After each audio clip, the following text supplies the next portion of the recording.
সমস্ত নবী রাসূলদেরকে আল্লাহ পাক নামাজের নির্দেশ দিয়েছেন।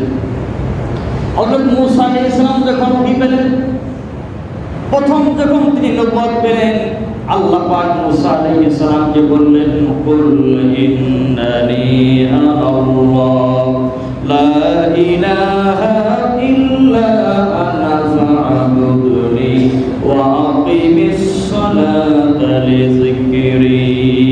হে মূসা, তুই ভালো করে শোনো, ইন্নানি আনাল্লাহ, নিশ্চয় আমি আল্লাহ, লা ইলাহা ইল্লা আনা, আমি ছাড়া কোনো মাবুদ নাই, ফা'বুদনি, সুতরাং আমার ইবাদত করো, ওয়া আকিমিস সালাতা লিযিকরি, আর নামাজের মাধ্যমে আমার জিকির করো। বলেন সুবহানাল্লাহ। নামাজের মাধ্যমে আমার জিকির করো। মূসা আলাইহিস সালামকে প্রথম ওহী দেওয়া হলো নামাজের কথা। আপনার আমার রাসূল মুহাম্মদ রাসূলুল্লাহ সাল্লাল্লাহু আলাইহি ওয়াসাল্লামের পূর্বে সর্বশেষ নবী হযরত ঈসা আলাইহিস সালাম, তিনি যখন দুনিয়াতে এসেছিলেন, আল্লাহ পাক তাকেও নামাজের নির্দেশ দিয়েছিলেন। বলেন সুবহানাল্লাহ। এইভাবে করে দুনিয়ায় যত নবী রাসূল এসেছেন, সমস্ত নবী রাসূলদেরকে আল্লাহ পাক নামাজের নির্দেশ দিয়েছেন। আকিমুস সালাওয়াতুল যাকাত, নামাজ আদায় করো, যাকাত আদায় করো। সমস্ত নবী রাসূলদেরকে আল্লাহ পাক নির্দেশ দিয়েছেন। সুতরাং আপনি আমি যদি সফল কাম হতে চাই, নামাজ আদায় করতে হবে। এই জন্য আল্লাহ পাক সফলতার মানুষ সফলতার পথ খুঁজে দিন কিনা? আমরা কি সফল হতে চাই কিনা? দুনিয়ার সব মানুষ সফল হতে চায়, সফলতার পথ সবাই খুঁজে।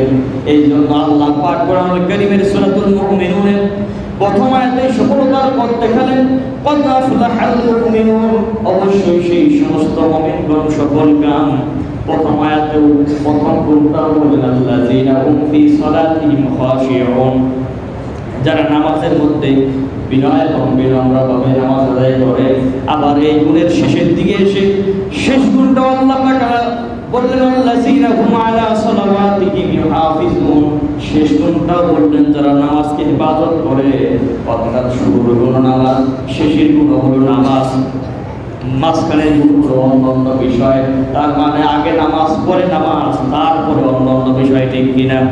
নামাজ ছাড়া মুমিন হওয়ার, সফল হওয়ার কোনো সুযোগ নাই। নামাজ যারা আদায় করবে, বাকি বৈশিষ্ট্যগুলো তার অর্জন করবে। আল্লাহ পাক বলেন, উলাইকা হুমুল ওয়ারিসুন, এই সমস্ত লোকগুলো হচ্ছে উত্তরাধিকারী।